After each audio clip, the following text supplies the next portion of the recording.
personally, I felt different leaving because I knew, you know, this is it. This is what we've been waiting for. Here we are, for fuck's sake. Wow. How does it feel to be here for the 24 hours? But you know, we've been working on this for 4 years, so it's nice to be here and actually realize the dream.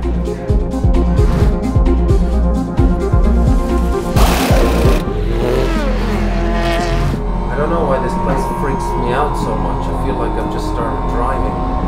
It's all there, we just have to get this more confidence and be a bit more on the limit, but comfortable on the limit. But this is experience. So for me, something's a little bit different on the front axle. Okay, copy. With the wheel. Matt, how is it? It's different, but still an issue with the car.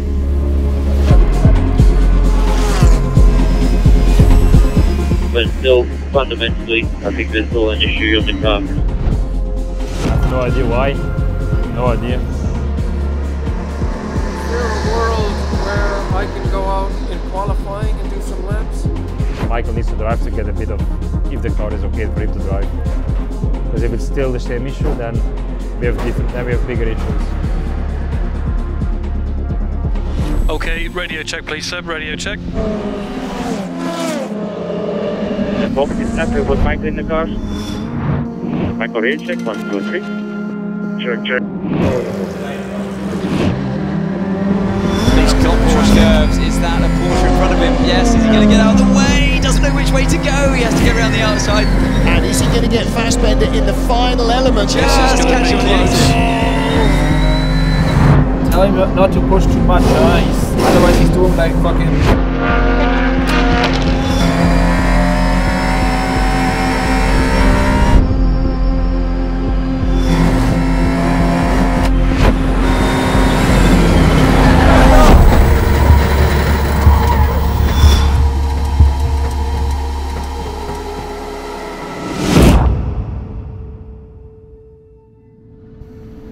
I had an accident.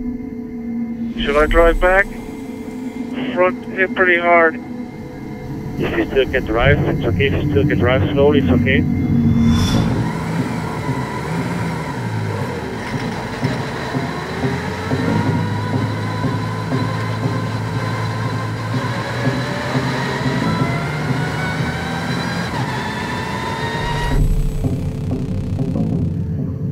How do we need to check fuel before?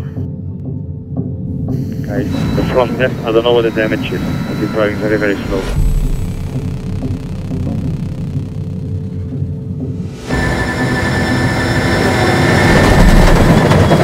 Something stopped there at the front.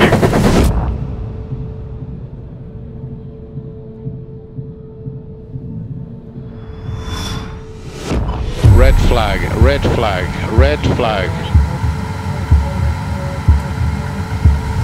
You can still drive slowly, or it's not possible, Michael, or it's not possible. Now I've got a big front puncture, left front. Okay, copy.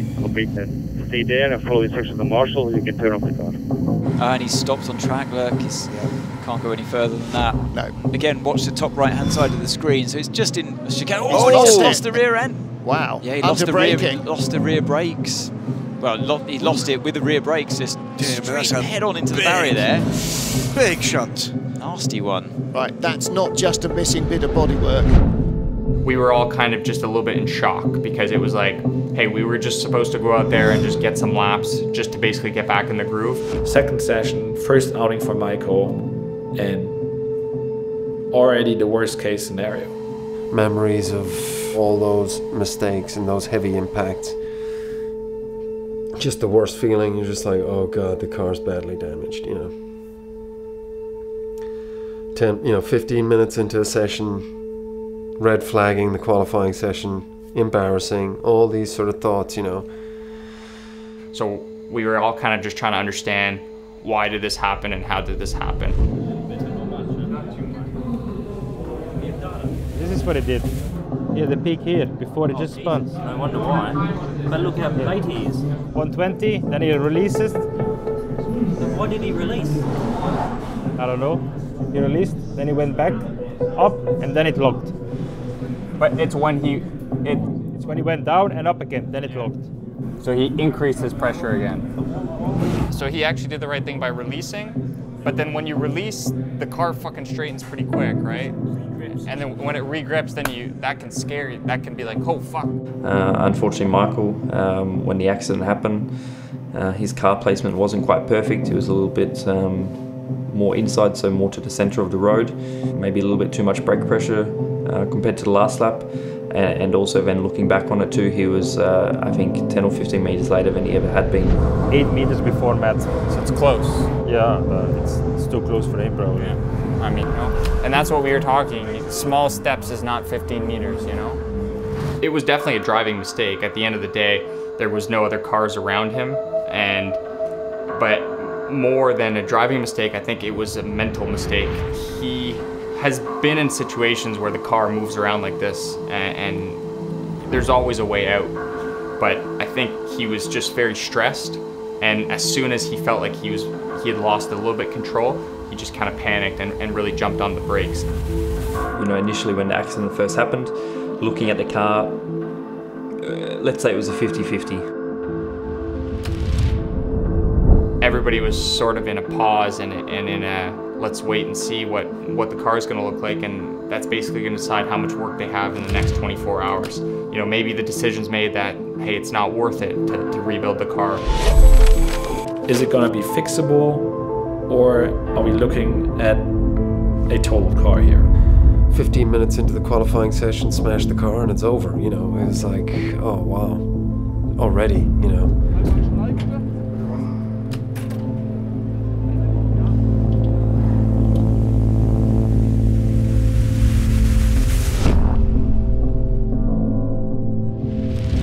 Here we are in Le Mans, first session for him in the car, and I mean, the biggest low blow you can imagine.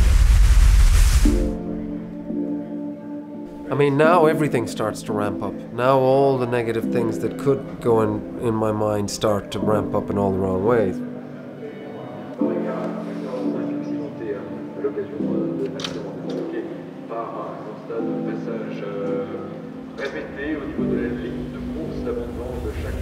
He was sitting there and he was just like not saying anything. He was sitting there staring at the floor and was just like, yeah, a mental breakdown. So you know best. Do you talk to him or you just I let was him up go? there. You don't have to talk to him. Should we? No, man. I went into him. I went into the room. It's like no point of talking to him. Zero. It's like honestly zero. I think he's gonna come out in like 20 minutes or something like that. The chief mechanic immediately, I saw his face and I was like, you know, I saw René's face, and when I saw this, I knew we were in trouble.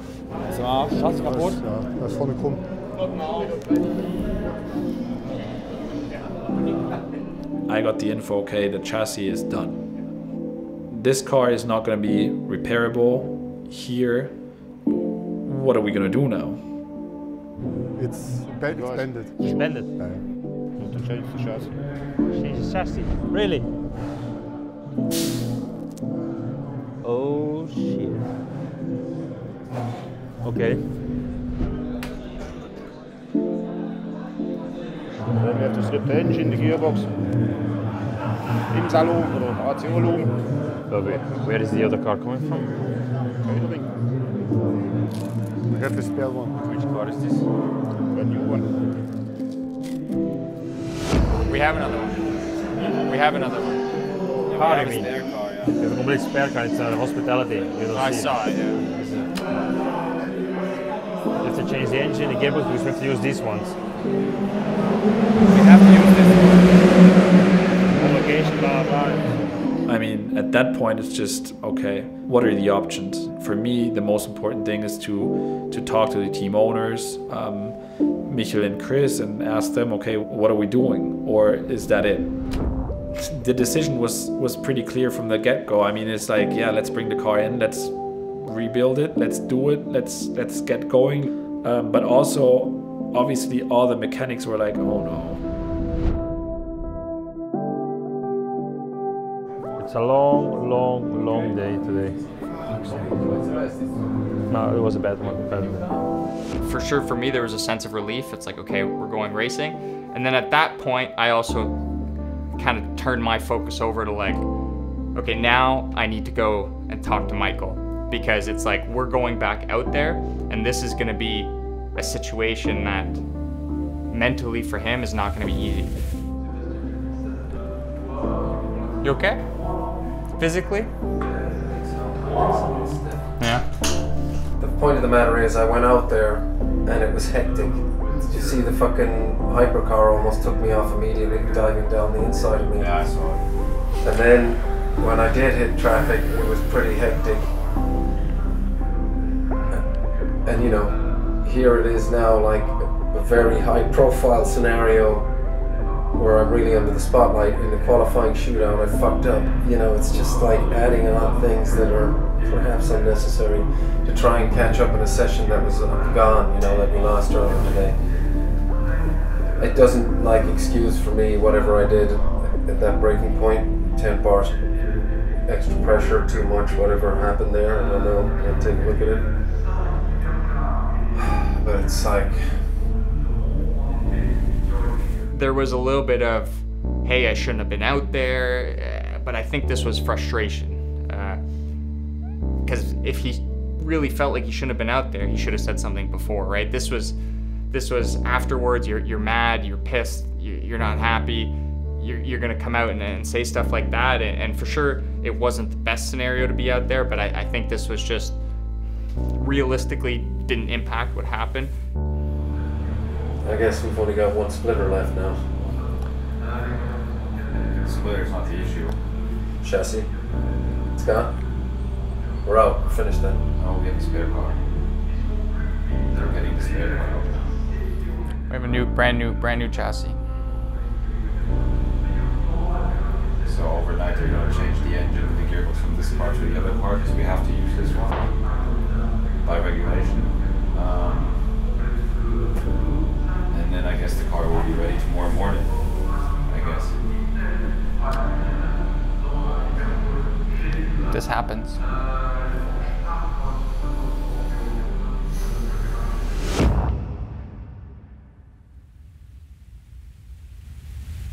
Well, I got a massage. I was on our physio table, and I heard the French speaker, you know, I mean, I don't speak French, but I heard Fassbender and somehow crash and like this. So I went off the table and watched the video, and at the end I saw a pretty nasty crash. I mean, it was not like, okay, I slowed down and I spin into the wall when I already slowed down. So it was a boom, rear axle locking, turn to the right, hit the barrier.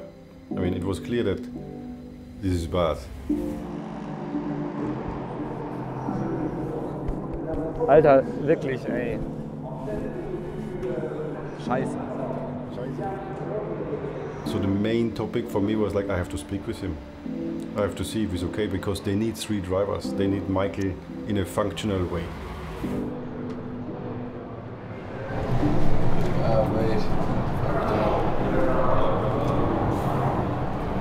Wait. No, really, just feel like a dick. But the chassis is gone, man. What is our chassis? No, fuck it up. It just makes me fucking think, you know. What the fuck am I doing here? You know? No, don't think this. Most important is you are not hurt. Most important is they have a chassis. Now again, we have to build up confidence. You know, mistake happened, it's done. We have to continue. We need you in a mental situation strong enough to do 24 hours Le Mans. It's, you know, forget it. I mean, it's done.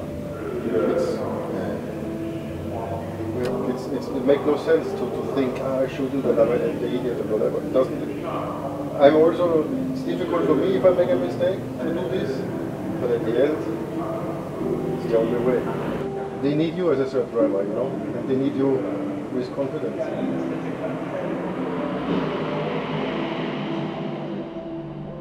You are in this together. There is no way out. You know, we are here.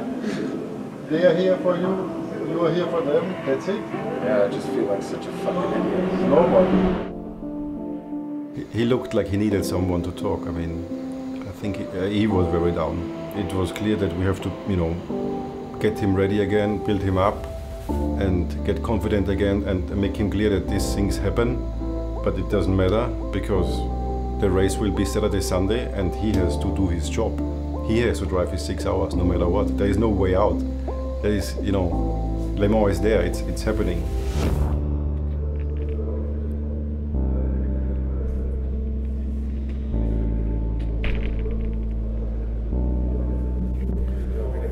I'm good. Sorry, dude. It's alright. Don't think too much about it. I mean, it's like, it is what it is. Well, honestly, I mean, just think about yourself, not about me, not about anyone else. It's cool. It's we knew something like that could happen. You know what I mean? Obviously, it's for you, it's not ideal, and I know that you feel terrible because it's like not what you expect, like what you wanted, but yeah, also, you know, I don't want to put you in this position. No. Honestly, don't even think about me. It's all good. I want to go talk to the mechanics and stuff. Michael, I know it's hard, right? But chin up. Yeah. And the car is there. Yeah. And it will be there. And we're in this, and it's good. Honestly, you know, fuck it. It's racing. I know, yeah.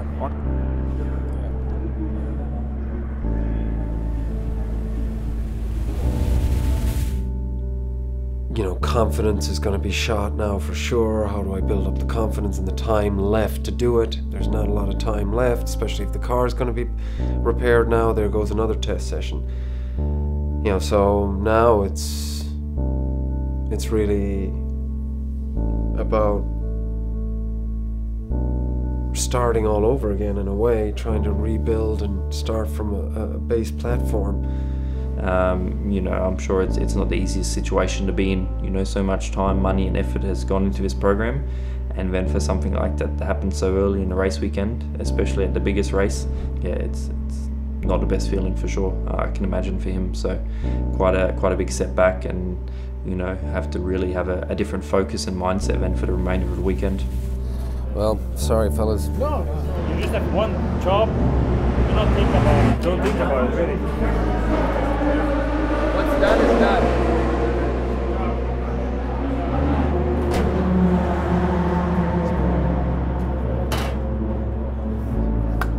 Thank you. Thank you, dude. See you tomorrow, man. See you tomorrow. Thanks, man. See you later. He was so concerned that he was going to ruin it for everybody else, and that's not a way that you can be driving. You know, you need to be driving focused on hitting your marks, being smooth, you know, doing everything you know how to do. We knew you know, it's smarter to send him back home and get him back the next morning in a better headspace.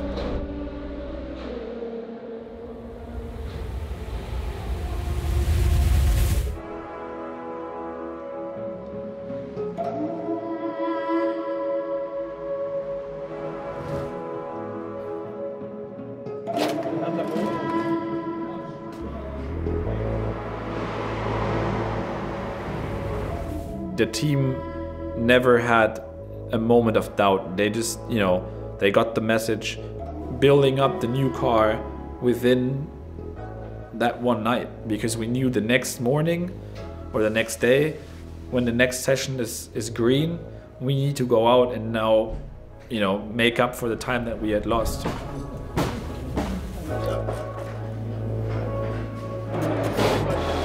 You know, as soon as that okay was given, basically everybody on the team, you know, it doesn't matter if they were on the other cars, it doesn't matter if they're a tire worker. Everybody was over on the car, starting to tear it apart, and getting to work to basically take everything that we needed to keep from the car off, and prepping the new car.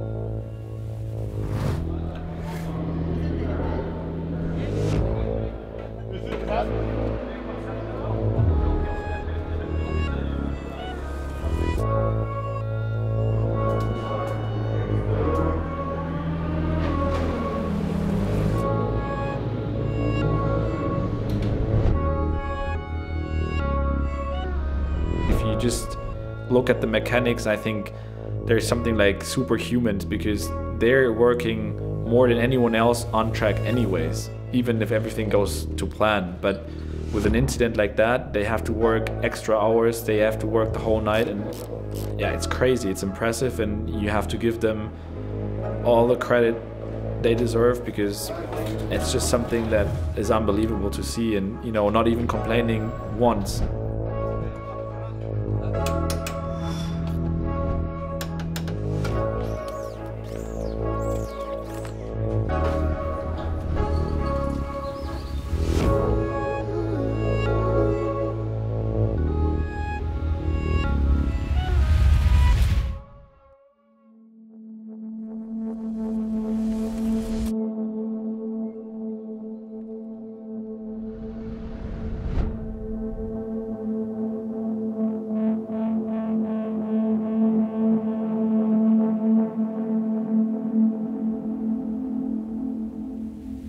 Back late? 3 o'clock. Whoa. I mean, Ellie was working. The vibe wasn't bad or anything. Well, car will be ready today.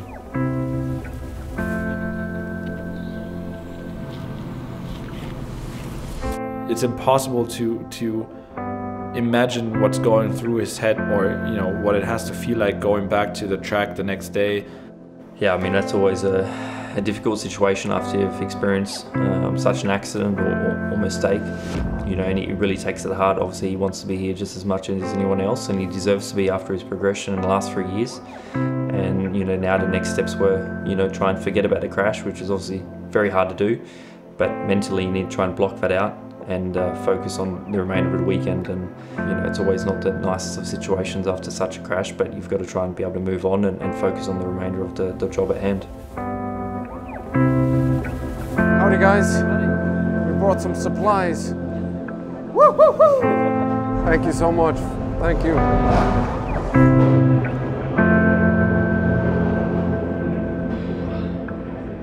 Thank you, man, no problem. Incredible.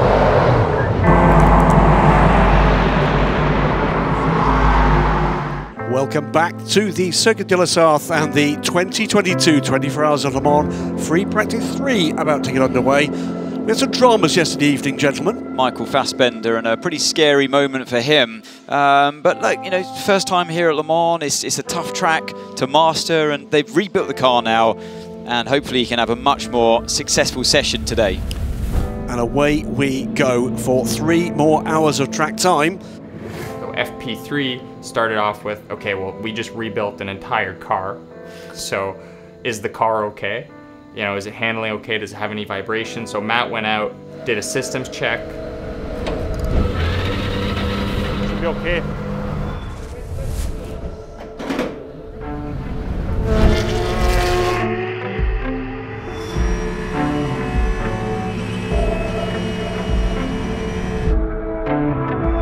Same procedure as we did on the test day and also free practice 1, just to see whether the baseline setup is working or not.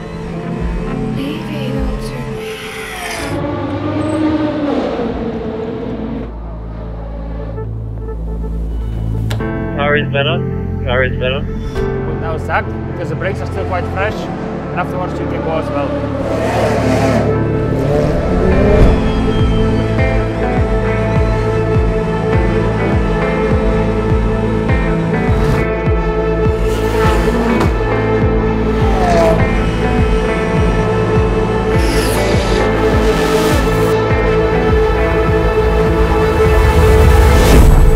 Red flag, red flag. We do have a red flag on circuit.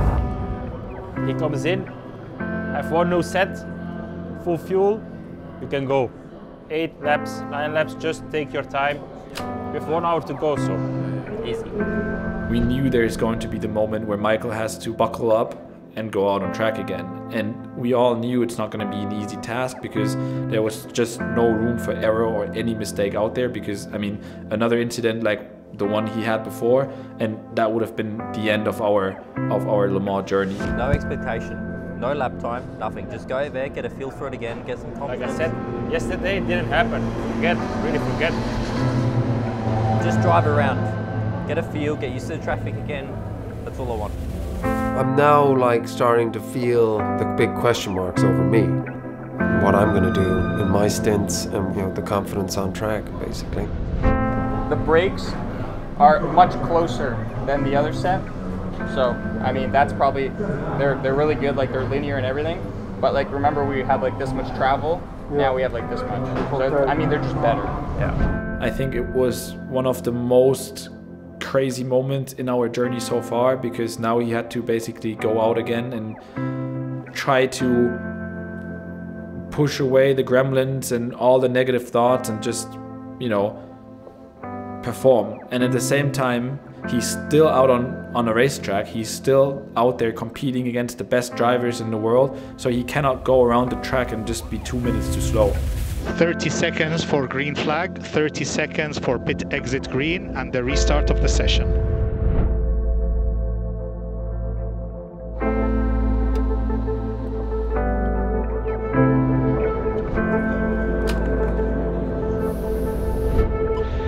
Seven, 6, 5, 4, 3, 2, 1. Pit exit is green. Pit exit is green.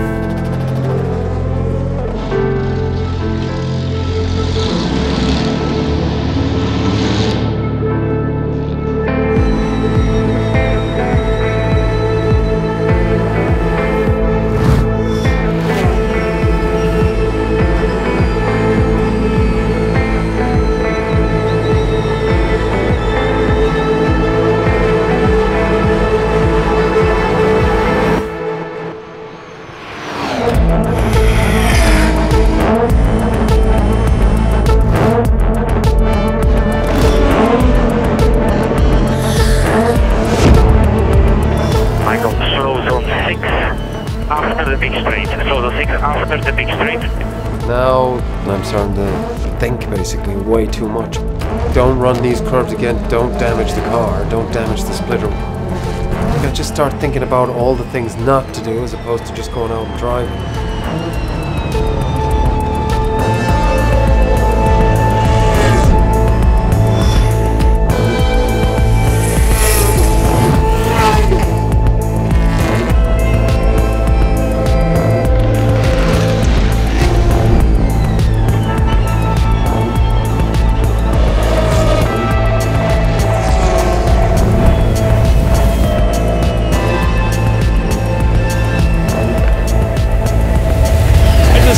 Flag is out, cars heading back to the pits. Box slap, box, box.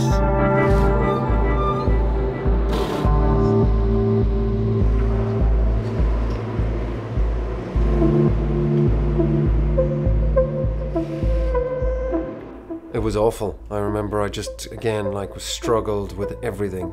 I'm starting to just allow all the negative sort of headspace to be dominating my mind. And in the car, I'm not present in the car, I'm not driving, I'm outside of it, looking down on myself, judging myself, and worst possible, scenario.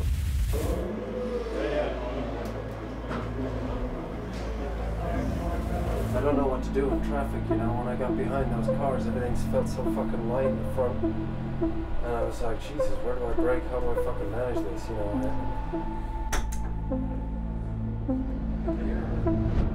But how was for you the car in general? Yeah, it felt good right at the beginning when I came out. And then I just struggled with everything after that. You struggled in terms of what? Just trying to get the temps back up the tires, just knowing how hard to press the brake, just how to drive basically, and everything just fucking fell apart.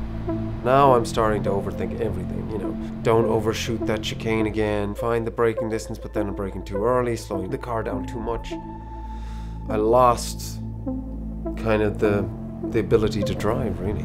When we were sitting in the truck after that session and he told us some words that, his dream turned into a nightmare. It was, you could see how, I suppose that was the peak of, the weekend in terms of his his feeling and his mental position, let's say. The ability to do it is in your memory bank. Your instincts have you doing what the right thing. But then now we're overruling our instincts because we have this, fuck, there's a car, fuck, there's a blue flag, which, again, I'm not faulting that thought process. No, I hear you. You know? It's... You know how to drive. Exactly. And you know how to drive. Straight away. Like you're down to within a second of the best lap time you've done. First lap after yesterday. That's huge. Yeah. I mean, already for me, that should be a big tick off, and you know, not even a question or a thought.